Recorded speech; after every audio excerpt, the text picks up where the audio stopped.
It's your boy, the franchise guy here. We're back at it again with another Madden 19 Philadelphia Eagles franchise mode. And this week we have the Philadelphia Eagles and Carson Wentz taking on Jameis Winston and the Tampa Bay Buccaneers. So this is going to be a pretty fire matchup right now. Some young quarterbacks. Some of these quarterbacks living up to expectations. Others not quite living up to the hype that surrounded them coming out of the draft. I'm looking at you, Mr. Jameis Winston. Jameis Winston, is supposed to be a franchise turnarounder right here, waving to the fans.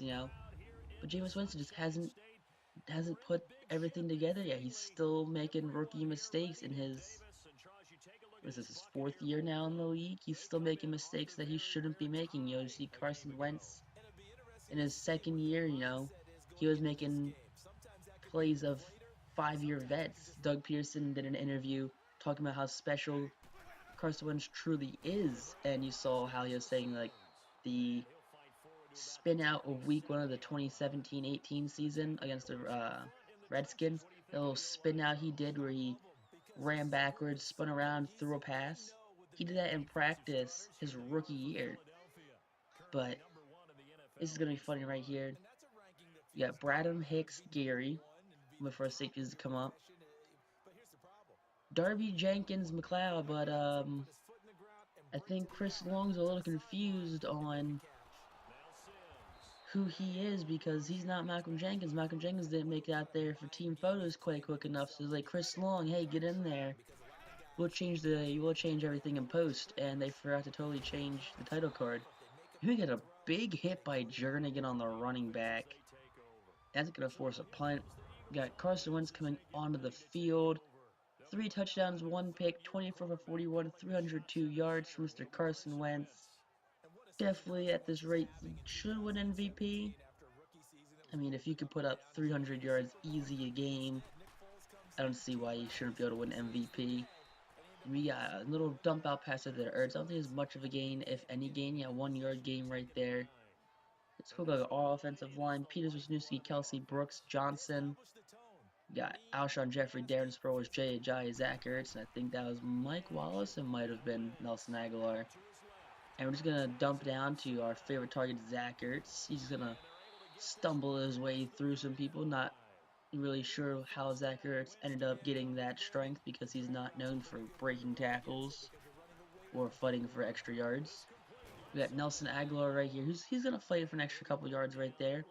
Right now, Carson Wentz 4 for 4, 33 yards, And I think Aguilar sees a cute girl in the stand, but he can't give her the ball for some reason. Gonna hand this ball right up the middle to Jay Ajayi, and he's gonna see, this is the problem I have with Madden.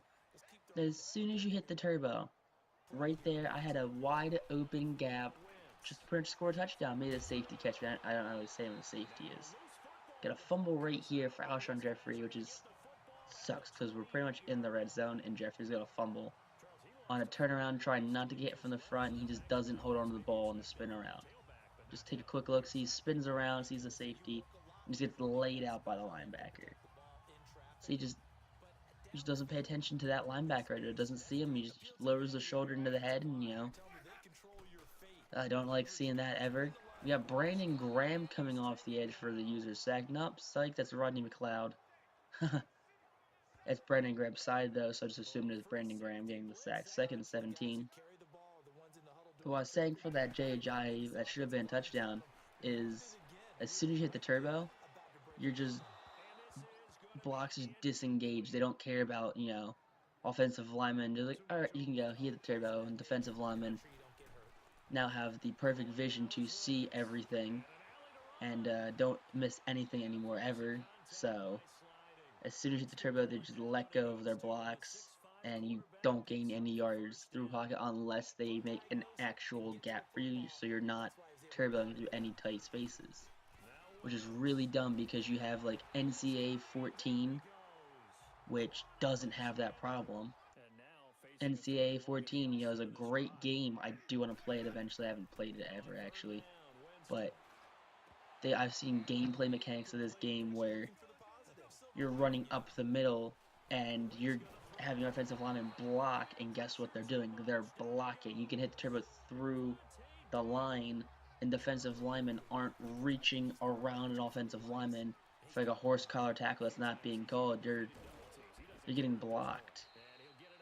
But you know, I just critiques I have of this game that just haven't been changed in forever. Like I played this game last year, and the same problems are in the game year in and year out. This company makes millions of dollars pretty much a month. You know, the ultimate team, but they're not doing anything for this game. They're not making it better. Get a big hit right there on their running back, Charles Sims the third. You know, as Bradley just shoots through the line, just lays the shoulder into them. A little revenge right there for what they did to Jeffrey. And now is that Brandon Graham? That's going to be Chris Long with the sack. I'm just assuming everyone's Brandon Graham now. 56 and a white guy, it's Brandon Graham. Yeah, it's, you know, discount Brandon Graham. Brandon with a scoreless game, though. 5 minutes left, 5.5 minutes left, give or take. In the second quarter, JJ's going to run over the defensive back. So he's having a great game. 9 rushes, 61 yards. Pretty much 6 yards a carry. I think it's a little more. I don't feel like doing math. Math isn't my strong suit. Got Darren Sproles coming in, 11-yard pickup, just runs up the gut. I don't think they knew we had a man in the backfield. They're like, oh, they probably have someone somewhere blocking. Well, 4th and 1, we're going to bullet pass to Zacher. It's a 1-yard pickup, which is the name of the game. Just 1-yard pickups all day, every day. Yeah, Carson Wentz going to fake the handoff, and we're going to roll out left. I'm just going to run him for the touchdown. No need. What the heck is he doing? Carson Wentz, you're too white to be doing that right there. But I was going to say, we just never need to throw in the coverage or anything. Just, you know, bootleg it. Why not bootleg it when you can? Got Brandon Graham diving at air. Jernigan's getting shaken off the sack. And we got Ronald Darby, looks like, who got the sack right there. And they're going to force a punt. So we got Corey Clement in the backfield right now. He's going to get the handoff. And he's going to break a tackle. And he's going to get shoved over by the defensive tackle, maybe. Maybe he's a defensive tackle. Maybe he's a linebacker. Number 54. I don't know who 54 is. But he just shoves over Corey Clement. I met Corey Clement once. Corey Clement's not a big dude. He's small. He's height-wise is shorter than I am. I'm like 6 foot. Corey Clement's like not quite 6 foot. He's just a little shorter. But at halftime, we lead 7-0. They have more passing yards. We have a lot more rushing yards. This game is just being locked up in the air. Clearly, at halftime, though, we have the Redskins leading the Colts 14-3. Pretty much at halftime right now. Andrew Luck 9 for 13 interception. Alex Smith has 2 touchdowns of his own. Take a look at Carolina versus Atlanta. You know, Newton, you know, has an interception. Christian McCaffrey's got a touchdown. Matt Ryan has a touchdown and a pick. You know, just a lot of picks for Matt Ryan in 2 weeks so far. Houston versus Tennessee. Houston is winning 13-7, pretty much at halftime. I got no touchdowns from the running back or the receivers. Watson probably has a rushing touchdown of his own. Mariota has a passing touchdown. Lewis is pretty much being held in check. And Rashad Matthews is the leading receiver for the Titans. You know, just some highlights of this Eagles, you know, Buccaneers game, which in real life should be a blowout for the Eagles since Jameis Winston will not be participating in that game. As you find Zach Ertz over the middle, takes 3 men to bring him down. Zach Ertz not known for needing multiple people to bring him down. We're gonna find the wide open Dallas Goedert in the flat right there. He's gonna get a big pickup right here. Gets shoved out of bounds, 16 yards after the catch. So that's pretty good for rack yards right there. And we're just gonna get sacked. Chris Conte, the safety, comes in on a free safety blitz.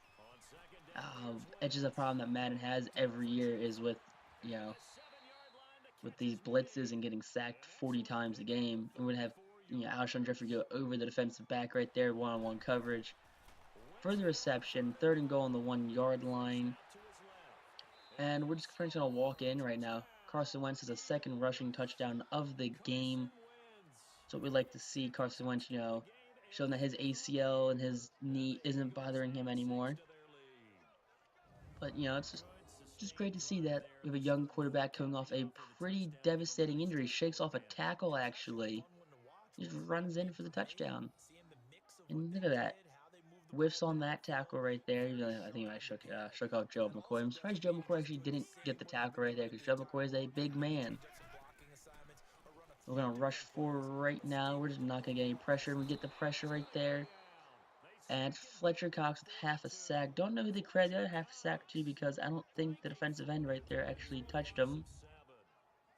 But you know, pressure comes in eventually. Fletcher Cox just throws the man to the side. I guess they're counting Chris Long tripping up Jameis Winston for half a sack. So on 3rd and 12, we're gonna rush a couple.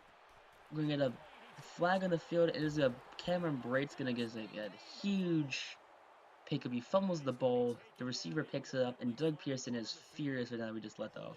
But we just got bailed out by a holding call on who's Ryan Jensen, the center. So on 3rd and 22, after that huge gainer got called back, Jameis Winston, no running back in the backfield, and he's gonna get picked off by Ronald Darby. And Darby, for some reason, is going backwards. Probably should have had some more yards, you know, on the interception, but you know, not gonna complain. A pick's a pick, and just a bad Jameis Winston throw. Darby, you know, being a high caliber, you know, defensive back he is, you know, just picks it off. We're gonna go deep again for Alshon Jeffrey, and they're gonna call him out of bounds. This game has so many problems of receivers not doing things these receivers would do in real life. And we're just gonna give the ball, you know, on 4th and 1 to Jordan Mailata, the fullback. He's gonna get the ball up, you know. He's gonna do what he does, just run that ball up the middle. Doesn't even do anything else, really. We're gonna go deep again to Alshon Jeffrey, and we miss a pass interference call from Hargraves. You know, he pushes him backwards, and he just basket catches the interception, but, you know, pretty sure you can't just, you know, push the receiver backwards. And we're gonna click on the Darby, and we're gonna do some weird animation. And Deshaun Jackson, instead of, you know, having that ball deflected, gonna have a huge gain down to the 6-yard line. We're just making mistakes right now, just mental mistakes right now from this team. Even I'm gonna say mental mistakes, even though it's totally my fault. Like, there was nothing this team did wrong. It was just me clicking onto the defensive back, and it just shot my guy to the right. And, you know, speaking of, that's a mental mistake right there for the offensive line. Letting in Gerald McCoy, the defensive tackle, someone who should have been blocked, just gets in the hole. We end up punting, so 2nd and 5. And we're going to have one of those stupid roughing the passer calls because we tackle them by the ankles or by the legs or whatever. They really need to figure out what a pass interference or what a roughing the passer call is, because that's not roughing the passer. He still has the ball. He hasn't thrown it yet. It's not like he throws the ball 3 seconds later, you know, then you hit him. But, you know, Cameron Brate, you know, gets his touchdown finally. He had that huge pickup earlier in the game. Nothing amounted from it. So they're going to go for 2 right now. 7:50 left. He's going to shake off a sack. Barnett's going to try and get him down. And for some reason, the defensive back right there just doesn't play the ball. It's Malcolm Jenkins playing on Cameron Brate. Lets up the 2-point conversion. Going to give the ball to Aguilar. Just dump it down low. He's going to go up the sideline. He's going to fumble it out of bounds. Back-to-back weeks, Nelson Aguilar fumbles the ball. We just some stuff we can't do right now. We have a 3-point lead, and we're just fumbling the ball. Alshon Jeffrey's going to make a basket catch right there. This time he gets ahead of the defensive back instead of allowing the defensive back to push him backwards. So 14-10. We're going to fire over the middle to Mike Wallace. He somehow catches that. I'm surprised he caught that. Mike Wallace with a home run trot right there. First touchdown of the season. 21-11 lead for the Eagles. So after this game, I also do work on my defensive schemes, because for some reason, Chris Long and Michael Bennett are in all of my schemes, opposed to Derek Barnett and Brandon Graham, who are the starters. So nothing comes of that. You know, I think they get a field goal out of that. And, you know, it's a 14-21 Philly lead. I'm just going to, we're passing the ball for some reason. I don't know why I'm thinking half the time when I play this game. I look back at these replays and I voice them over. I'm like, well, why am I throwing the ball? Why don't I just run the ball? Yeah, first down there, J.J. This is what we need. We need first downs right now. We just need to move the sticks. Yeah, we got running over defensive backs right now. Yeah, it needs 3 men to take us down. Buccaneers are at timeouts. This game's over. And yep, end of the fourth quarter, 21-14 win. That's not the fourth quarter. 50 seconds left. We're going to throw to Zach Ertz. Zach Ertz is going to try and hurdle the defensive back. He's going to get flung in the air. There's a 9-yard pickup. And we're going to get sacked, fumble the ball. That's not good. We had 30 seconds left, and for some reason we're passing the ball. I don't know what I'm thinking half the time. I think I'm just going to score up. I'm just going to, get Carson Wentz some more points, some more touchdowns, whatever. Right now, Brandon Graham gets a sack on Jameis Winston, his second sack of the game. So, 4th and 19, and I'm just going to bat the ball away, end regulation. So nothing amounts to that fumble, which is great because we could have lost the game easily right there because of that fumble, because, we're just playing foolishly. 228 passing yards, 171 rushing yards. We have an interception, we have 2 fumbles, so we need to definitely work on fumbling in this game, ball control and ball security. So we have, 4 touchdowns, 2 picks in 2 games, which is not very Carson Wentz numbers, because Carson Wentz only had 7 interceptions all last season. And at the rate we're going, we're going to look at a bunch of touchdowns. We're also going to have 16 interceptions, which is not a good look for Carson Wentz if he wants to win MVP. Some stats: Jay Ajayi has 105 yards. Carson Wentz has 33 yards of himself. Darren Sproles has 21 yards. Receiving, Alshon Jeffrey has another 100-yard game. Nelson Aguilar, no one really caught well this game. There's very big pass defense this entire game by the Buccaneers. I know we had a lot of yards, but a lot of that came from Alshon Jeffrey on just some big plays. But there's not a lot of players who had 50-yard, 60-yard games. Look at some defensive stats right here. Just some sacks, tackles for losses, interceptions. And, tackling was weird in this game too. But if you guys like this, make sure you guys like, comment, subscribe. Check out next week's episode. Stay classy, YouTube. Peace out.